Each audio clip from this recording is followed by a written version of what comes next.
pagsamba sa mga kahoy at tribulto. Sapagkat ito ay walang buhay. At hindi pagbibigay sa inyo ng kapakinabangan. Kaya sila ay kinakarga dahil hindi nakakalakad. Kaya hindi na nakakamtan natin ang ating mga kahilingan sapagkat wala silang buhay. Sila ay tribulto, kahoy. Sa madaling salita, kinasusuklaman ng Diyos ang pagsamba sa mga kahoy, tribulto, larawan. Kinasusuklaman ng Diyos ng Allah ang pagsamba sa mga Asin. So hanggang sa dumating na panahon na mayroong mga katulad nila, mananampalatayang Muslim. Tinanong ko sila, sino ang Diyos ninyo? Sinagot niya ako ng kapatiran Muslim. Sabi nila, ang tunay na Diyos ay ito, pakinggan mo.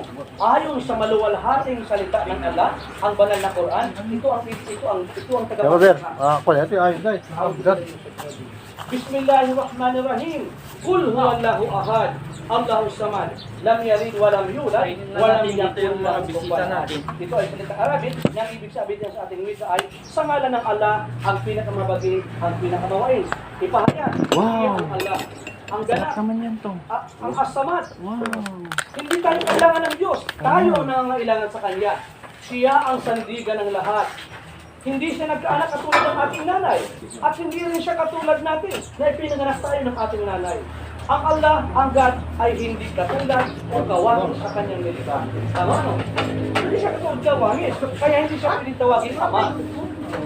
Ikaw, tinatawag mo siya ama, yung tatay mo, dahil asawa siya ng nanay mo.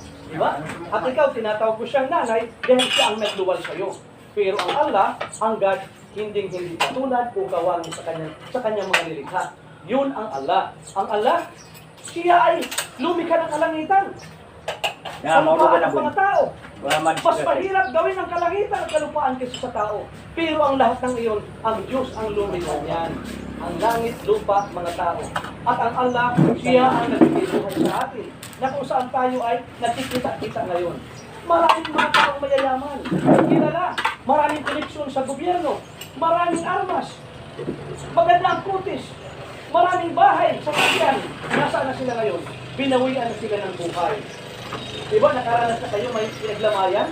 Nakaranas na kayo na maglamay? Sila ay nakakataon? Sila ay inilibing? Nakakita na tayo. Pero sinabi ng Allah, kullu nafsin da'ikatul maut. Lahat ng may buhay, makakatikim, makakaranas ng kamatayan. Lahat ng gumagalaw. Ibig sabihin, kung mayroong mga naunang namatay, sino ang susunod? Tayong mga nabubuhay ang susunod na mamamatay. Subalit, ito ay ghaib, inilihim ng Allah. Kung siya, ikaw, o kami ang mauuna. Hindi natin alam. Pero, proven, tested, na ang may buhay na mga gumagalaw ay makakatikim, makakaranas ng kamatayan. Bakit? Inna lillahi wa inna ilaihi raji'un. Ang Allah ang namamahala sa atin. Sa Kanya tayo ay magbabalik. Wa inna lillahi rabbina lamunqalibun. Talagang-talaga, sa Panginoon tayo ay magbabalik. Ngayon, paano ang kawawa kong kaluluwa? Naniniwala ako na may paraiso, may impyerno. Paano ako makakalayas sa impyernong apoy? At paano ko mapapagtatagumpayan ang paraiso, ang Jannah, ang paradise? Hindi ko alam kung sino ang tagapaglikha. Ang tagapaglikha, siya ang Allah. Ang Allah, siya ang nabigay ng relihiyon sa katauhan. Sinabi ng Allah subhanahu wa ta'ala, al-yawma akmaltu lakum dinakum wa atmamtu alaykum ni'mati wa raditu lakum al-Islam madina. Sa ating wika, nilubos ng Allah ang kanyang paglingap sa atin. Ibinigay niya ang Islam bilang relihiyon sa atin. Ibig sabihin, sino mang magnais ng ibang relihiyon, maliban sa Islam, ay hindi tatanggapin. Pagkat ang Islam lamang ang perfectong relihiyon at aprobado na binigay ng Allah sa sangkatauhan. Ibig sabihin, sino mang magnais ng ibang relihiyon, siya ay talunan dito sa mundo at sa impyernong apoy siya maninirahan. Sapagkat nagnais siya ng ibang relihiyon. Ang Islam, ito po ay relihiyon ng Allah sa atin, para sa atin. Ang Islam ay hindi hinango mula sa pangalan ng tao, tribo o lugar. Ang Islam ay hinango mula sa salam. Ibig sabihin ng salam, kapayapaan. Yan ang relihiyon natin, yung kapayapaan. Ganap na pagsunod at pagsuko sa utos at batas ng Diyos. Ngayon, paano ito natin nalaman? Kasi sinabi ito ng mga propeta. Lahat ng mga propeta mula kay Adan, Abraham, David, Moises, at si Jesucristo at si propeta Muhammad na huling sugo ng Allah, iisa lamang ang lumalabas sa bibig nila. La ilaha illa huwa kusang katauhan. Iisa lamang ang dapat pagkukulan ng pagsamba. La ilaha illallah. Walang ibang Diyos maliban sa Allah. Ito ang sinasabi ng mga propeta. Kaya, simple lang ang pagbabalik loob para makamtan natin ang kasiguraduhan ng kaligtasan ng ating kaluluwa. Tunay na kapanatagan, kapayapaan. Na kahit tayo ay naglalakad, kahit tayo matulog, sumakay ka ng eroplano, ng barko, hindi ka natatakot, panatag ka. Na kapag binawian ka ng buhay, ikaw ay maninirahan sa paraiso. Bakit? Pinahintulot ng Allah na marinig mo kung sino ang God, ang Allah. Sino ang huling propeta, si Propeta Muhammad. Ano ang relihiyon natin, Islam. Ano ang salita ng Diyos, yung Quran. Nalaman natin na ang sino mo magsabi ng La ilaha illallah, walang ibang Diyos maliban sa Allah, Muhammad Rasulullah, at si Propeta Muhammad ang huling sugo ng Allah, binawian ka ng buhay, makakaasa tayo sa awa at habag ng Allah, maninirahan tayo sa paraiso. Ibig sabihin, ililigtas tayo sa impyerno ng apoy. Sa mga nananalig na nananampalataya sa kainasaan ng Allah at gumagawa ng kabutihan. Ano yung pinakamainam na mabuti? Yung sumaksi ka. Maniwala ka na walang ibang Diyos maliban sa Allah. Pag ginawa mo ito, mula sa kaibuturan ng iyong puso, magiging kapanalig tayo ng mga propeta. Kapanalig muna si Maryam, si Virgin Maria na marangal ang kasuotan. Si Jesucristo na anak ni Maria. Magkakapanalig na tayo. At tayo ay magiging panauhin sa paraiso. Yun ang pinakamagandang nantungan na dapat natin paglaanan. Pagkat ang mundong ito ay pansamantala lamang. Gaano man kalaki ang kanyang bahay, gaano man kaganda ang kanyang sasakyan, ang bahay nasisira, sasakyang kinakalawang. Gumamit ng mga pampaganda, mga vitamin, pampalakas, nanghihina din siya. At ang kanyang kagandahan kumukupas, ang kagwapuhan ay kumukupas din. At ang kanyang buhay, makakatikim ng kamatayan. Kaya paglaanan natin ang kabilang buhay, pagkat wal akhiratu khairun laka minal ula. Mas mainam ang kabilang buhay, pagkat ang kabilang buhay, wala nang kahirapan, wala nang pighati, wala nang lumbay, wala nang sakit, at higit pa roon, wala nang kamatayan.